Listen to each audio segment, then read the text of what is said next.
Welcome to my another new video.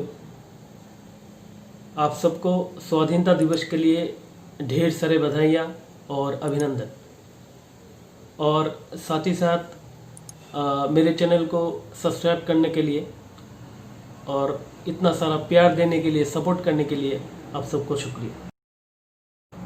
और एक बात कहना चाहूँगा कि मेरे चैनल में जो आप लाइक करते हैं, शेयर करते हैं, साथ ही साथ कमेंट भी कर दीजिए, क्योंकि कमेंट करने से मुझे एक इंस्पिरेशन मिलता है। सिर्फ मुझे ही नहीं, जो भी वीडियोस बनाते हैं इससे उसको एक मोटिवेशन भी मिलता है और इंस्पिरेशन भी मिलता है। वीडियोस अच्छी तरह से बनाने के लिए जो ताकत चाहिए वो भी मिलता है। तो प्लीज़ इसी तरह वीडियो को लाइक करें, शेयर करें और कमेंट भी करें, ताकि मेरा वीडियो और भी अच्छा बन सके। आज जो मैं पेंटिंग बना रहा हूँ वो एक वाटर कलर है, वाटर कलर बेस्ड पेंटिंग है। How to draw water colour with easy वे।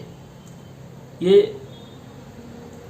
इससे एक मैसेज जाता है हमारे सोसाइटीज़ को, और साथ ही साथ जो वाटर कलर के बहुत सारे प्रेमी हैं जिनको वाटर कलर ड्राइंग अच्छा लगता है, वो भी शायद इस पेंटिंग से कुछ सीख सकें।